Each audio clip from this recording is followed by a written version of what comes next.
आदाब नाजरीन, मैं सनम एजाज देख रहा मुद्दा सनम के साथ सियासत हालात वाक़ात। लेकिन आज के मुद्दे में हम अपने ख़जाने की बात करते हैं, हम विरासत की बात करते हैं। और वही कहा जाता है कि जिसके ख़जाने में जिसकी तहज़ीब कितनी शानदार है, उसके ख़जानों से उसकी विरासत से पता चलता है। और अक्सर विरासत को आमतौर पर सरकारें जो हैं वो अपने अजायब घरों में महफूज रखती हैं। अजायब घरों में न सिर्फ इन ख़जानों को महफूज रखा जाता है, बल्कि आने वाले लोगों को या नई नस्ल को उन अजायब घरों से ये भी तालीम मिलती है कि हमारे पिदरम जो थे, हमारी जो पिछली पुश्तें थी, वो कितने शानदार मुस्तकबिल या किस तरह के मुस्तकबिल, किस तरह के वक़्त से गुजर चुकी हैं। ये अजायबात जो है, ये अजायब घर जो है, या ये हमारे यहाँ जो नवारदात के जो मामलात हैं, इसमें कहीं ना कहीं तारीख़ छुपी रहती है और तारीख़ पढ़ने वाले इससे बहुत कुछ हासिल कर सकते हैं। लेकिन जम्मू कश्मीर की एक अपनी तारीख़ है और उसी अपनी तारीख़ में जम्मू कश्मीर के बारे में आम तौर पर यह राय है कि जम्मू कश्मीर ख़जानों का मरकज़ है। जहाँ ज़मीन खोदिएगा, एक कुदाल लगाइएगा, आपको कहीं न कहीं ज़मीन के नीचे से अपनी विरासत के कुछ न कुछ निशानात मिलेंगे और इस तरह के निशानात मिलते रहते हैं। कश्मीर के गांदरबल का इलाका हो, बडगाम का इलाका हो, पुलवामा का इलाका हो, साउथ से लेकर नॉर्थ तक कहीं न कहीं तारीख़ के अवराक दफन है। और उन अवराक को जब खंगाला जाता है तो बहुत सी कहानियाँ निकल के आती हैं। और आज हमने उसी को खंगालने की कोशिश करते हुए मालूम किया कि क्या कुछ हमारी तारीख़ है, तो पता चला हमारी तारीख़ तो दुनिया तक फैली हुई है। हमारे नवारदात जो हैं ये अमेरिका तक पहुँचे हुए हैं, लंदन के म्यूज़ियम में भी हैं। अंग्रेज़ यहाँ पे कब्ज़ा किए हुए थे हिंदुस्तान पे, उस दौरान उन्हें कुछ लिया होगा, लेकिन उसके बाद भी कुछ अंग्रेज़ों ने लिया है, कुछ चोरी हुआ है, कुछ बरतानिया से लेके वाशिंगटन तक है। जर्मनी से कुरान पाक या एक बुत है, आइडियल जो है, वो वापस भी आ चुका है। 2 साल पहले आपको याद होगा जर्मनी की चांसलर ने वज़ीर नरेंद्र मोदी को जम्मू कश्मीर से मुतालिक एक आइडियल जो यहाँ से चोरी हुआ था वो उन्हें सुपुर्द किया था। और हिंदुस्तान के एक मशहूर अखबार ने एक बड़ा खुलासा किया है और उस खुलासे के दौरान ये भी बताया गया है कि न्यूयॉर्क के मेट्रोपॉलिटन म्यूज़ियम ऑफ आर्ट में 77 जो है नवारदात ऐसे पाए गए हैं जिनका जम्मू कश्मीर से बराह रास्त ताल्लुक़ भी है। इसी तरह मेट म्यूज़ियम में 94 नवारदात के जो चीज़ें पाई गई हैं, जिनमें से 81 मुजस्मे हैं, 5 पेंटिंग्स हैं, कुछ पुरानी तारीख़ के हिस्से हैं। कश्मीर के 2 का जो एंटीक हमें जिसे कहते हैं वो कालीन हैं और एक कुछ और नुस्खे भी हैं जिनका ताल्लुक बराह रास्त जम्मू कश्मीर से। इन नुस्खों को ये वहाँ पे कैसे पहुँचे, इनको वापस लाने के लिए क्या किया जाता है, इस हवाले से अभी तक सरकारी सतह पे कोई बड़ा दावा नहीं किया जाता है। लेकिन 2002 में 2002-2003 में श्रीनगर से एक कुरान पाक जो है, जो पुराना जो हमारा एंटीक जो है पुराना कुरान पाक था, उसके चोरी होने के वाक़ात देखने को मिला था। उसके बाद उसमें FIR भी हुआ था। वो FIR हुआ, CBI ने भी उसकी तहकीकात की, लेकिन अभी भी उस मामले में FIR तो बंद नहीं है, लेकिन वो कुरान पाक अभी भी अनट्रेसेबल है। तो हमारी तारीख़ के इन्हीं अवराक पे आज हम नज़र डालेंगे। तो इन्हीं तारीख़ के इन हिस्सों पर नज़र डालने के लिए मेरे साथ इमदाद साकी साहब हैं, जम्मू कश्मीर के जाने माने सहाफ़ी हैं और इन नवारदात या हमारे विरासत पर तहकीक भी कर चुके हैं, सरकार को भी खींच चुके हैं, कई RTIs कर चुके हैं, कई FIRs भी दर्ज कर चुके हैं। मेरे साथ सोहेल काज़मी साहब जम्मू कश्मीर के जाने माने सहाफ़ी और इसके साथ मेरे साथ राबिया कुरैशी भी ज्वाइन कर चुकी हैं। राबिया कुरैशी हमारे जो क्यूरेटर हैं श्रीनगर के SPS म्यूज़ियम की, तो वो हम वहाँ पे हैं। सबसे पहले मैं ज़रा इमदाद साकी साहब से जानना चाहूँगा। साकी साहब, मारूफ अखबार इंडियन एक्सप्रेस में जो खबर छपी है आपका, उसमें हवाला है, कोट आपको किया जा रहा है उसमें, और उसमें आपने बहुत कुछ कश्मीर के जो हमारे नवारदात हैं इनको गायब हुए लिखा हुआ है, कोट किया है। कुछ हमारे नाज़रीन को तफसील बताएंगे कि हमारी तारीख़ का कौन से औराक उससे गायब है? सनम जी, आपने मुझे लगता है कि तमहीद यही सब कुछ बता दिया कि हमारे माजी में क्या कुछ हुआ है, कैसे लूट मार हुई है, हमारी लूट हुई है हमारे स्कल्पचर्स की, हमारे स्कल्पचर्स की। और नवाजात में जो हमने खास करके जो मैं कहूँगा कि गिलगित मैन्युस्क्रिप्ट्स है या बाकी मैन्युस्क्रिप्ट्स है या दूसरे कॉइन्स वगैरह हैं, किस तरह हमारी रियासत से बाहर भेजी गई हैं, या तो तोहफे में दी गई हैं या तो उनको लूट लिया गया है। मैंने 2008 में एक पिटिशन दायर की, जब मैंने देखा कि हमारे स्क्रिप्चर्स और हमारा असासा एक खुले मैदान में पड़ा हुआ था, जो पुरानी उस 2008 में आपको मालूम है कि म्यूजियम जो हमारी पुरानी इमारत थी ओपन पड़े हुए थे। तो जब मैंने बाहर के मुल्क में देखा, मैं मुल्क में घूम के आया, तो मैंने देखा कि वहां उन्होंने अपनी विरासत किस तरह प्रिजर्व की है। तो यहाँ आके मैंने एक छोटी सी बिल दायर की हाई कोर्ट में, उसमें मैंने ये लिखा कि जो हमारी कॉइन्स हैं, हमारे नवाजरात हैं, या जो भी कुछ चोरी हुआ है म्यूजियम में, उसके लिए इनको खंगाला। और मैंने उस पिटिशन के जरिए, हाई कोर्ट के जरिए, म्यूजियम और Kashmir university, archaeological survey of India, उनको पार्टी बना के वहां पे उनके साथ रायता कायम करके कुछ वापस कॉइन्स मंगवाई हैं। लेकिन कुछ अभी भी बाहर के म्यूजियमों में पड़ी हुई हैं और सरकार ने इस सिलसिले में कोई ऐसा कदम नहीं उठाया है, मुझे लगता है, या फिर उठाया होगा लेकिन किसी को मालूम नहीं है। इस सिलसिले में जो मैंने पेटिशन की, उसमें खास करके औरंगजेब के हाथों से लिखा हुआ एक कदीम और नुस्खा कुरान शरीफ का था, जो CBI के जरिए भी कहीं बरामद नहीं हुआ। हाई कोर्ट फील्ड के जरिए ही मैंने उसको रिपोर्ट क्रेडिट करवाई और हाई कोर्ट उस रिपोर्ट से भी मुतमईन हुई है, लेकिन केस अब दाखिल हो गया। अब ये जो आपने अभी फरमाया कि कल ही एक मुवक्किर अखबार इंडियन एक्सप्रेस में ये डिटेल रिपोर्ट आई है कि हमारी नवाजरात, हमारे जो कश्मीर की जो माजी का असासा है, वो कहाँ कहाँ पे हमने भेजा है और कहाँ कहाँ किन किन म्यूजियमों की जीनत बन चुका है। उनको वापस लाने के लिए सरकार क्या कुछ कर रही है ये अभी तक मालूम नहीं है। लेकिन मैंने कुछ कॉइन्स वो आप बजरे अपील यहाँ म्यूजियम में वापस मंगवाई हैं और वो म्यूजियम की जीनत बन चुकी हैं। और खास करके आप मैं ये कहना चाहूँ कि जो आजकल का म्यूजियम है, मैंने देखा कि उसमें काफी हद तक बेहतरी आई है। जो पुराना म्यूजियम था उसमें वो हेफाजत सब कुछ रखा गया था और यही वजह है कि वहां चोरी हुई, FIR दर्ज हुए और सरकार ने भी कोई तवज्जो नहीं दी। 2-3 FIR को यही कह के दाखिल किया गया कि अनटेस्टेबल हैं, तो किसी ने पूछा भी नहीं है। अब जो इस अखबार ने कल डिटेल रिपोर्ट दी है, उसे पता चलता है कि हमारा असासा, हमारी हेरिटेज, हमारे ये बाकी चीजें कहाँ कहाँ पड़ी है। मुझे लगता है कि हमें ही सरकार कुछ नहीं करती है। मैं दूसरी अपील हाई कोर्ट में डालूंगा और उनके जरिए जो कुछ पार्टीज हैं वहां पे ये मुझे लगता है कि मैं कोशिश करूंगा उनको वापस मंगाने के लिए। बहुत शुक्रिया साकी साहब, मैं आपके पास दोबारा आऊंगा। आपने जिस तरह से हमारी विरासत की बात की, मुझे पिछले कुछ दिनों से जो पाकिस्तान में हो रहा है तोशा खाना, तो मुझे अपनी विरासत याद आई। कहीं जिस तरह उन्होंने उधर लूट मचा रखी है, इस तरह कहीं यहाँ तो लूट नहीं है, ये मुझे लिए बहुत कंसर्न था। लेकिन शुक्र खुदा का कि जिस तरह आपने बताया कि अब वो हिफाजत मैनर था, उससे कुछ हद तक निजात मिली है, नया म्यूजियम बना हुआ है। राबिया जी मेरे साथ हैं, मैं राबिया से बाद में जाऊँगा, मैं पहले सुहेल काज़मी के पास जाऊँगा, क्योंकि जम्मू कश्मीर की तारीख की जाए तो यहाँ शिविज्म था, बुद्ध था, यहाँ सल्तनतें थी, अफगान थे, बाकी बहुत से आए थे। ये कश्मीर से होते हुए जम्मू और देश के दूसरे हिस्सों में रूल भी इनने किया और उनकी एक हिस्ट्री हमारे पास, उस वक़्त के हमारे पास उनके जो चीज़ें उस वक़्त की थी वो हमारी तारीख का हिस्सा हैं। तो वो कश्मीर में, लेकिन जम्मू में हमारे पास डोगराइज़म था, सिखों का था। और मैं आज भी बात करता हूँ, मैं जो बच्चे जब जम्मू आते हैं तो सबसे पहले कहते हैं हमें तख्त देखना है, रानी का तख्त, यानी कुछ तारीख हमारी जम्मू में भी है। सुहेल काज़मी साहब, जम्मू में जो ये हमारी हिस्ट्री है, चाहे वो हमारा यहाँ पे कच्ची छावनी के आसपास का इलाका हो या बाकी हो, वहाँ पे जो हमारे म्यूजियम में, उसकी हालत आप समझ सकते हैं सही तौर पे है, और हमारा जो वहाँ की हिस्ट्री है उसको आज सरकार ने बचा के रखा है।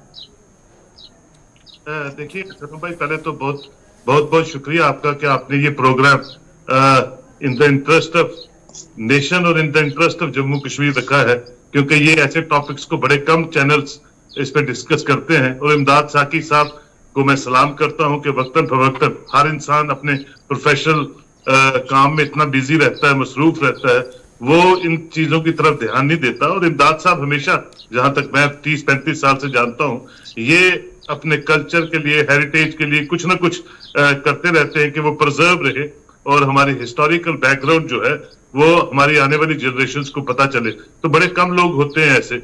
जम्मू की आपने बात की, जम्मू में 2 चीजें हैं। एक तो मुबारक मंदी हेरिटेज है, दूसरा हमारे पास जो है तोशा खाना यहाँ भी है। तो उस तोशा खाना की हालत ये है कि उसको कभी बोलते हैं कि हेरिटेज में कन्वर्ट करना है, 5-10 बार आर्कियोलॉजिकल सर्वे ऑफ इंडिया ने उसकी सर्वे करके कोई 300 करोड़ रुपया सैंक्शन भी किया। काम चल रहा है, पिछले 10-12 साल से बड़े स्लो पेस में काम चल रहा है। मैं आपको कोट करता हूं कि एक छोटे से अखबार ने आज से 20-22 साल पहले इंस्ट्रूमेंट ऑफ एक्सेशन की कॉपी के बारे में रिपोर्ट किया कि वो आर्काइव से गायब है। तो एक supreme court, honourable supreme court of India में वो पिटीशन दायर हुई और बड़ी उस पर चर्चा हुई 20-22 साल पहले। तो फाइनली इंस्ट्रूमेंट ऑफ एक्सेशन की जो ओरिजिनल डॉक्यूमेंटेशन थी वो उनको किस ढंग से कहां से प्रोवाइड करनी पड़ी आई डोंट नो, बट एक हलचल सी उस पूरे साल में इंस्ट्रूमेंट ऑफ एक्सेशन, जिसकी आज सारे पॉलिटिकल पार्टीज और महाराजा हरि सिंह से लेकर आज तक सारी एक डिबेट होती है और उस डॉक्यूमेंट का ही पता नहीं था कि वो डॉक्यूमेंट कहाँ है। उसी तरह जब हम कल्चर अकेडमी की तरफ आते हैं, जिसका मकसद ही यही था to preserve the documentation of Jammu Kashmir and rest of the world, तो वहां भी हाल यही है। क्योंकि कल्चर से मुतल्लक आप कल्चर को जानने वाले, अदब को जानने वाले लोग पिछले 10-12 साल से उन ऑर्गेनाइजेशन को लीड नहीं कर रहे हैं, हेड नहीं कर रहे हैं, हेडलेस हैं, और जो आते हैं उनको कल्चर, अदब, पढ़ाई लिखाई से कुछ लेना देना नहीं होता। तो वो भी यहाँ कला केंद्र एक बना जिसकी बड़ी लागत थी 25 साल पहले, उसकी भी हालत वैसी है जैसी तोशा खाना की और मुबारक मंडी की है।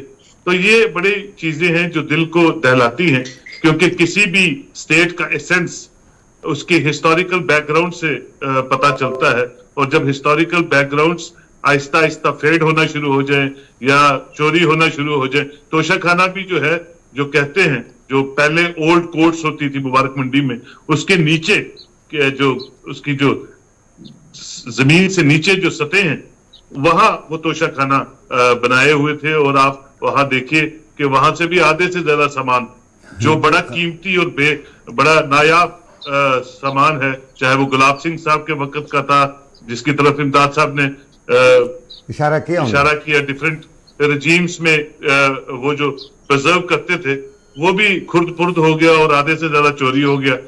तो जो अनफॉर्चुनेट है, इसकी तरफ गवर्नमेंट को, आर्कियोलॉजिकल सर्वे ऑफ इंडिया को, और मैं आऊंगा और सर्वे ऑफ इंडिया की तरफ मैं आऊंगा, मुझे उस पर एक बड़ा पॉइंट भी है।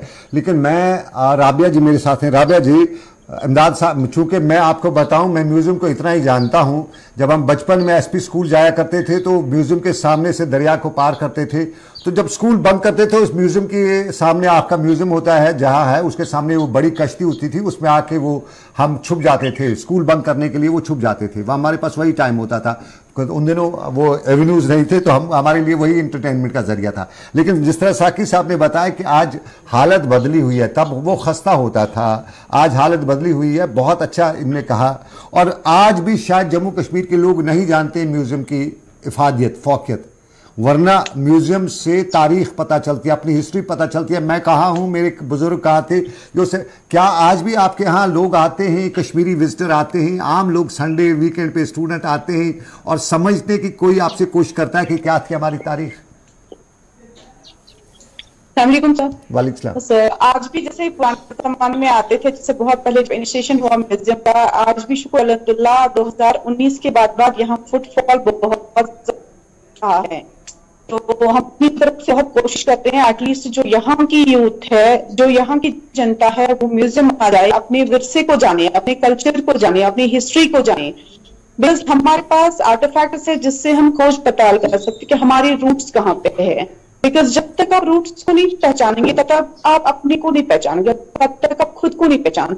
सो म्यूजियम यहाँ म्यूजियम हमारा ओएस म्यूजियम यहाँ पे बन चुका है, आप म्यूजियम के नाम से फेमस है। 2021 में हमने उसका इनॉग्रेशन किया कि ये टूरिस्ट मैप पे आ जाए, ताकि ये नहीं है कि कश्मीर की ही ज्यादा खाली म्यूजियम आ जाए, बल्कि all through the world we can attract the people when it comes on the map, so that जो कश्मीर मशहूर है पूरे वर्ल्ड में only for the natural beauty, visitors को पता चले कि in addition to natural beauty we have cultural heritage that is preserved in the museum.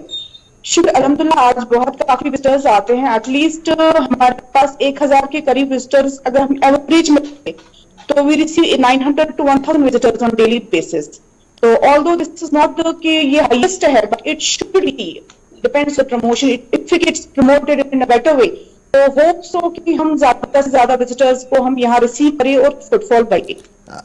बहुत राबिया जी, मैं आपसे दोबारा वापस आऊंगा क्योंकि मुझे मेरी यादाश्त में आपकी कश्ती थी, और मैंने जब आप प्रोग्राम की शुरुआत की तो मेरा जो आकिब भाई हैं रिपोर्टर हमारे वहाँ पे, वो आपके पास पहुंचे, मैं उनसे पहला सवाल किया वो देखना कश्ती है वहाँ पे घोड़ा भी हुआ करता था। बिल्कुल है, घोड़ा भी आज है, बिल्कुल भी है, घोड़ा भी है। चलिए मैं सब चीजें लेकिन सब चीजें हमारे पास है, बट के according we need to display them.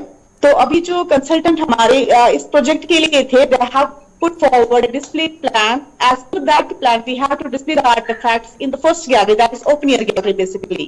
जिस कश्ती की आप बात करें, that lies in the open air. So that is basically the first gallery for entry to the museum. That's open air gallery. तो उसमें हम आहिस्ते आहिस्ते as per the plan which has been forwarded to the तो हम उसी plan के according चल के इंशाल्लाह do it in near future कि हम सारी कलेक्शन के लिए उन्हें मैं दोबारा आपके पास आऊंगा, मैं दोबारा साखी साहब, मैं दोबारा आऊंगा आपके पास, जरा रुकिएगा साखी साहब। मेरा कल हम जब स्टोरी को देखा तो उसके बाद हमने गांदरबल के ऊपरी इलाके से दारा शिकवा की मस्जिद है, उसका हमारे रिपोर्टर है सलीम साहब, वहां पे उन्हें रिपोर्ट किया कि दारा शिकवा की मस्जिद जो है वो करीबन हमारी तारीख का एक हिस्सा है। दारा शिकवा मुगलों के वक्त का था। तो ये तस्वीर आपके टेलीविजन पे भी आ रही है। तो इस मस्जिद के लिए हमारे जो सर्वे जो डिपार्टमेंट है, जो आर्कियोलॉजी सर्वे ऑफ इंडिया, उसको देख रेख करने की कोई देख रेख नहीं हो रही। ये एक की मिसाल है। इस तरह हमारे यहाँ बहुत सी इस तरह के हेरिटेज बिल्डिंग्स हैं। हमारे यहाँ कलाए अंदर के बारे में इस तरह के आप खुद जानते हैं, साथ में कला अंदर को साथ में छोड़ के हमारे यहाँ दरगाहें हैं पुराने, जो इतना कुछ है।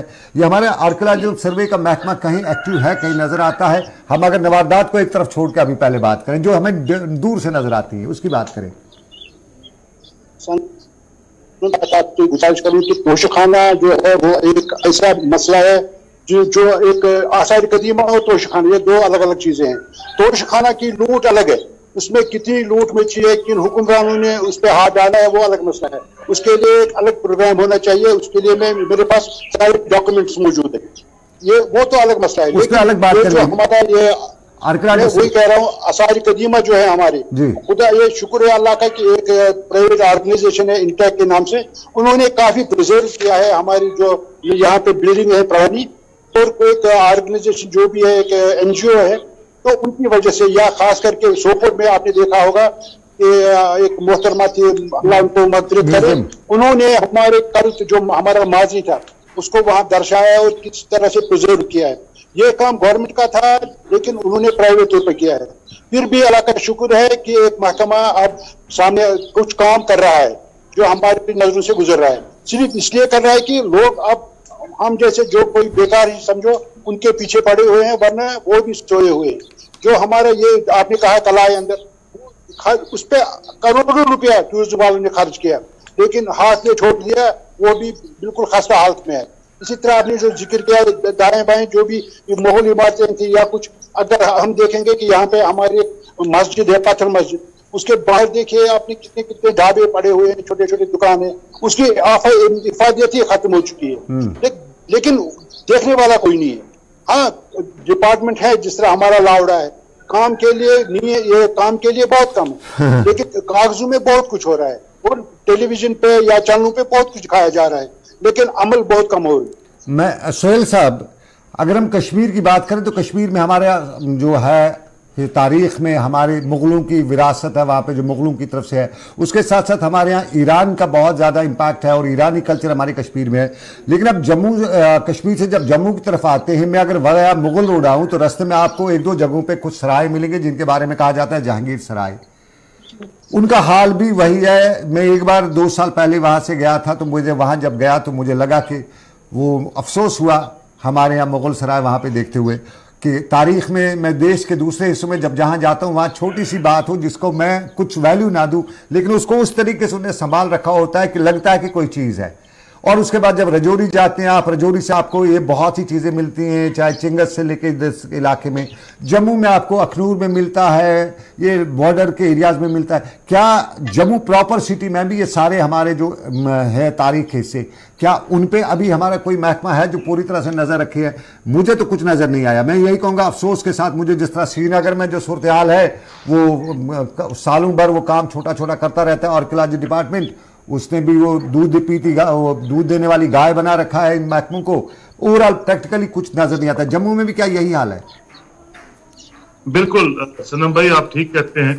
अगर आप क्लोजली हिस्ट्री को प्रिव्यू करें तो 47 से पहले पुंछ जो थी 4 तहसीलों की एक स्टेट हुआ करती थी, और जो हिस्टोरिकल बैकग्राउंड है जम्मू कश्मीर की, तो पुंछ की जो महारानी थी वो सबसे फेमस हिस्टोरिकल एस्पेक्ट से बोल रहा हूं, और बड़ी ग्रेट रूलर थी।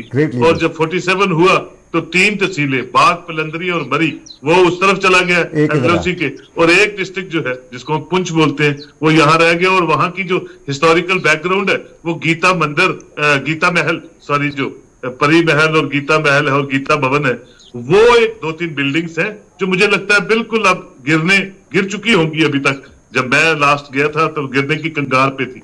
उसी तरह जब मैं क्लोजली देखता हूं और सुनता हूं कि लोलाब, वादी नील जिसको बोलते हैं, तो पता ये चला वहां जाके मुझे कि वादी नील में जो पहला हॉस्पिटल था जम्मू कश्मीर में वो क्रिश्चियंस ने बनाया था लोलाब में। और उसकी जो बैकग्राउंड है वो जब मुझे वहां पता चली तो बड़ा खुशी हुई कि वो जज्बा उतने 100 साल पहले लोलाब पे हुआ। उसी तरह मैं अनंतनाग कभी गया, या उसके अंदर एक टूरिस्ट स्पॉट है, पता चला कि नागडंडी जो है वो वहां पे है, और 200 साल पहले रविंद्रनाथ पता नहीं कौन सा स्पिरिचुअल सेंटर है वहां पे, और महाराष्ट्र से कर्नाटका से लोग हील अप होने आते हैं, और वो लोग वो है जो वेरीनाथ से सिर्फ वहीं जाते हैं और कश्मीर भी नहीं देखा उन्होंने। तो आप हिस्टोरिकल एस्पेक्ट्स को देखिए जम्मू कश्मीर के डिफरेंट सेगमेंट्स पे। उसी तरह जब मैं जम्मू की बात करता हूं तो जाम्बू लोचन जिसने जम्मू को इन्वेंट किया था, तो उसका एक बागे बहू का एक बहुत बड़ा रिजॉर्ट है जिसको आर्कियोलॉजिकल सर्वे ने टेक ओवर किया हुआ है, और उसको वो मेंटेन कर रहे हैं। लेकिन इसके अलावा जो हिस्टोरिकल श्राइन्स हैं जिनको हम पंज पीर बोलते हैं, वो हम पिछले 1 साल से कोशिश कर रहे थे, जहां गुरु नानक देव जी आके सतवारी में और वो बाबा बुड्ढन शाह की जियारत पे उनकी एक बड़ी प्रॉन्ग्ड हिस्ट्री है, उसको हम क्योंकि वो वक्फ में आ गया था तो वक्फ के माध्यम से उसको हमने प्रिजर्व किया है और उसका पूरा हिस्टोरिकल बैकग्राउंड जो है डिस्प्ले करने की कोशिश की है। और इसी तरह जो 5 के 5 पीर थे जिनकी अपनी एक हिस्टोरिकल बैकग्राउंड है उनको प्रिजर्व किया है। लेकिन यह कि गवर्नमेंट की साइड से, खासकर आर्कियोलॉजिकल सर्वे ऑफ इंडिया की तरफ से, ये उनका इंडीवर रहता है और ह्यूजली फंडेड डिपार्टमेंट है टू सीक के सारे रिलीजन, हिंदू, मुसलमान, सरदार, क्रिश्चियन, बुद्धिस्ट। अगर आप अखनूर की बात करते हैं तो दलाई लामा सिर्फ अखनूर गए, और वहां जो बुद्धिस्ट स्कल्पचर्स हैं या उनका जो जियोपोटा घाट है या जो बाकी चीजें हैं वो बुद्धिज्म से जुड़ी हुई है, और उन्होंने उस पर काफी फोकस किया कि उसको दोबारा री इन्वेंट किया जाए और उसको फिर किसी तरह संभाला जाए ताकि आने वाली जनरेशन जो है वो अखनूर के पर्सपेक्ट को समझ सके। तो ये सब काम स्टेट गवर्नमेंट्स का भी होता है और एक महकमा अलग भी बनाया हुआ है, लेकिन यहाँ इतनी पॉलिटिकल अनसर्टेनिटी है पिछले 10-12 साल से, शायद उस तरफ नजर नहीं। मैं राबिया जी से लास्ट पे जाना चाहूँ। राबिया जी, मुझे ये बताइए थोड़ा सा, हम आपके महकमे की अब जो वहाँ पे कुछ अच्छा हो रहा है तो हम ये तनकीद नहीं करें, थोड़ा सा हमारे नाज़रीन को इतना बता दीजिएगा कि वहाँ अगर जाना होगा किस टाइम जाना है, आपके म्यूजियम में कौन वहाँ पे किस तरह से जाना है, थोड़ा सा उनको बता दीजिए ताकि लोग आए समझें देखें। जरा अपने बारे में बताइए, उसके बाद में इमदाद साहब ने हमारा म्यूजियम लालमंडी में है। आप जो बिस्को का जहलम है ना हमारे पास, तो हमारा जो म्यूजियम है लेफ्ट बैंक ऑफ जहलम है, तो ये लालमंडी में वाक़ा है। तो हमारे इस टाइम जो डिस्प्ले कलेक्शन है वो नए म्यूजियम बिल्डिंग में है जो 2015 में हमने यहाँ पे शिफ्ट किया हुआ है। देखने के लायक क्या आपके अंदर? मुझे तो कश्ती याद है आपके अंदर। देखने के लायक जब आप म्यूजियम के अंदर ही आ जाएंगे ना, यहाँ पे हमारे पास जो कलेक्शन है that is back to 350 BC। तो कॉइन्स हमारे पास है 5 मार्क कॉइन्स, देन इट्स हमारे पास जो हार्वन की कलेक्शन है, बुद्धिस्ट मॉनेस्ट्री की कलेक्शन है, टाइल्स, हमारे पास 4th सेंचुरी की कलेक्शन है, हमारे पास रेंजिंग फ्रॉम 350 BC से कलेक्शन है अप टू 19th सेंचुरी तक। चलिए, तो यहाँ पे मोर देन 85,000 आर्टिफैक्ट तक हमारे पास है। संडे खुला रहता है, बंद रहता है? बिल्कुल, संडे हमारा खुला रहता है, Monday is of day for museum. Sunday खुला रहता है, मंडे को ब्रेक रहती है। संडे जो बच्चे घरों में आते हैं, पेरेंट्स में संडे को आके देखें, तारीख पढ़े अपनी, क्या है हमारी तारीख, सारी ना मिले तो कुछ ना कुछ जरूर आपको वहां से मिलेगा। लेकिन साकी साहब सिक्कों की बात की, इन्होंने जो सिक्के कॉइन्स वगैरह है, आपने कॉइन्स के लिए लड़ाई की है, कुल मिला के कितने जम्मू कश्मीर के जो कॉइन्स हैं, नवारदात हैं, जो बाहर के देशों में, अमेरिका में है, बाकी मुल्कों में है, उनके लिए कुछ सरकार की तरफ से हो रहा है वापस लाने के लिए? मुझे लगता है कि सरकार को कुछ न कुछ करना ही चाहिए। आज तक मुझे लगा उन्होंने कुछ नहीं किया। जिस तरह हमारी रिपोर्ट आई है, कल हमारे जो मुवक्किल रोजनामे ने रिपोर्ट दी है, उससे पता चलता है कि कोई पेशरफ्त नहीं हुई है। मुझे ये समझ में आया है कि जब तक हम खुद नहीं करेंगे तब तक सरकार कुछ नहीं कर सकती है। हमें अपने असासे को बढ़ाना है, हमारे अपने माजी को जो भी है जिन्होंने लूटा है उसको वापस मंगाना है। अगर मेरे साथ दूसरे लोग भी जुट जाएंगे जिनको ये एहसास हो कि ये हमारा माजी महफूज रहना चाहिए, हम इस सिलसिले में लड़ाई लड़ सकते हैं। लड़ाई लड़नी है साकी साहब, और हम लड़ाई लड़ेंगे। बहुत बहुत शुक्रिया, आपने मुझे ज्वाइन किया, हमारे नाज़रीन को कुछ हकायक जमीनी बताए। राबिया कुरैशी जी, आपका भी बहुत बहुत शुक्रिया, और सोहेल काज़मी साहब आपका भी बहुत बहुत शुक्रिया। हम तारीख की बात करते हैं, हम हिस्ट्री की बात करते हैं, और हम अपने तोशाखाना की बात भी करते हैं। आज हमने तोशाखाना की बात नहीं की, क्योंकि तोशाखाना मुझे याद है जब PDP, NC, BJP ये सरकारें जम्मू कश्मीर में थी, तब तोशाखाना की लड़ाई हुआ करती थी। तब ज़्यादा इसकी तरफ थ्रस्ट नहीं दिया जाता था, क्योंकि तब सियासत थी, तब दूसरी थी। आज भी सियासत है, लेकिन कहीं ना कहीं हमें अपनी तारीख को याद रखना है। कहाँ गए हमारे वो दिन, कैसे थे वो दिन, और क्या होता था, ये हमें अपने म्यूजियमों से ही पता चलता है। तो आज हमने श्रीनगर के म्यूजियम की बात की, जिसके हवाले से एक बड़ी डिटेल रिपोर्ट एक कौमी अखबार में आई भी है, और उसी रिपोर्ट को बुनियाद बना के अगर हम देखें तो हमारे यहाँ बहुत कुछ, हमारी तारीख गुम है, हमारी विरासत गुम है, और उसको लाने में पहली बार मुझे लगता है कि CBI भी लिखता है अनट्रेसेबल, और 2003 से लेकर आज तक जब CBI अनट्रेसेबल लिखेगा तो फिर बहुत बड़ी बात हो सकती है। कहाँ गया वो CBI, क्यों नहीं ढूंढ पाई, ये भी सवाल है। तो चलिए आज इसी सवाल के साथ मुद्दा यहीं पे इख्तिताम पसीर करते हैं, इस उम्मीद के साथ कि रब्बे कायनात की रही मर्जी, फिर करेंगे आपसे मुलाकात। रखिएगा अपना ख्याल। आज का प्रोग्राम आप तक पहुँचाने में मेरे साथ रही रेखा जी, मेरे साथ साहिल रहे, मेरे साथ साहिल के साथ शाहिद रहे, और उसके सपना वर्मा आज के प्रोग्राम में। आप मुझे दीजिए इजाज़त, इस उम्मीद के साथ कि रब्बे कायनात की रही मर्जी, फिर करेंगे मुलाकात आपसे। अल्लाह हाफिज़।